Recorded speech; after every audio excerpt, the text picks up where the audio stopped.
நான் பரிசுத்தராய் இருப்பது போல நீங்களும் பரிசுத்தராய் இருக்க வேண்டும் என்று ஆண்டவர் சொல்கிறார்.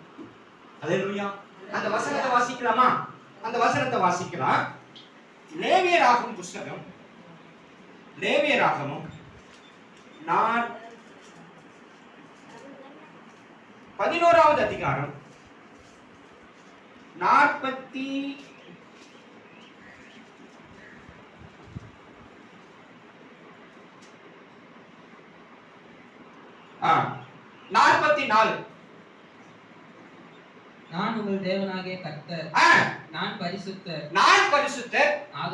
ஆகையால் தரையில் ஊறுகிற எந்த பிராணிகளிலும் உங்களை தீட்டுப்படுத்தாமல் உங்களை பரிசுத்தமாக்கிக் கொண்டு பரிசுத்தராய் இருப்பீர்களாக.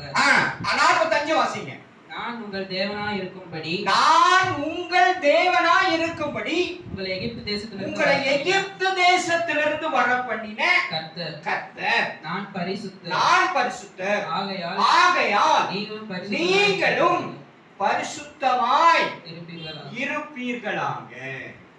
இதுதான் பரிசுத்தத்திற்கு முதல் அடிப்படை. 2 வகை பரிசுத்தம் இருக்கிறது. ஒன்று, உள்ளம் பரிசுத்தமாக இருக்க வேண்டும். இன்னொன்று, உடலும் பரிசுத்தமாக இருக்க வேண்டும். உள்ளம் பரிசுத்தமாக இருந்து வெளிப்புற பரிசுத்தம் இல்லைன்னாலும் யாரை ஏற்றுக்கொள்ள மாட்டாங்க. அல்லது வெளிப்புறம் சுத்தமா இருந்து உள்புறம் சுத்தம் இல்லாமல் இருந்தாலும் ஆண்டவர் நம்மை ஏற்றுக்கொள்ள மாட்டார். புரிந்து கொள்ளுங்கள். அதுதான் நான் உங்களுக்கு முன்னாடியே சொன்னேன். இது தேவனுடைய ஆலயம். கரெக்டா? இது தேவனுடைய ஆலயம். நாம எதுக்கு வரோம் இங்க? சொல்லுங்க பார்க்கலாம். யாராவது கரெக்டா சொல்லுங்க. இப்ப வரேன்னு சொல்றாங்க அந்த அம்மா சொல்லட்டும். எதுக்காக இங்க வரீங்க? ஆண்டவர்ட்ட சேரணும், ஏசப்பாட்டேன்னு அவர்ட்ட ஞானஸ்தானம் எடுக்கணும்னு வரோம். Very good. ஞானஸ்தானம் எடுக்க வரீங்களா? அதுக்கு அடிப்படை என்ன தெரியுமா? ஆண்டவரை துதிப்பதற்காக நீங்கள் வருகிறீர்கள் என்று சொல்ல வேண்டும். என்ன சொல்லணும்? ஆண்டவரை துதிப்பதற்காக, ஆண்டவரை மகிமைப்படுத்துவதற்காக நான் வருகிறேன் என்று நீங்கள் சொல்ல வேண்டும். முதல்ல அதான் அடிப்படை. ஞானஸ்தானம் அடுத்த லெவல்.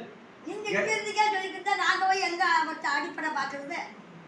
இந்த கோயில் பார்க்க வேண்டிய இடத்துல கூட்டி போனா பார்க்க முடியும். நீங்க இங்கிருந்துக்கே சொன்னா நாங்க அந்த இடத்துல அடிப்படை பாக்குறது.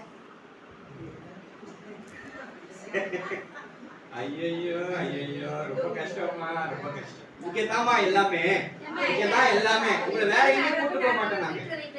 சரியா? சரி, அமைதியா இருக்குமா? சரி, அமைதியா இருக்குமா? நல்லா கவனிங்கம்மா, நல்லா கவனிங்க. ஒண்ணு புரிஞ்சுக்குங்க. நீங்க ஒண்ணு சொல்லிக்கிட்டே இருந்தா பத்தாது, செயல்படுத்தணும்.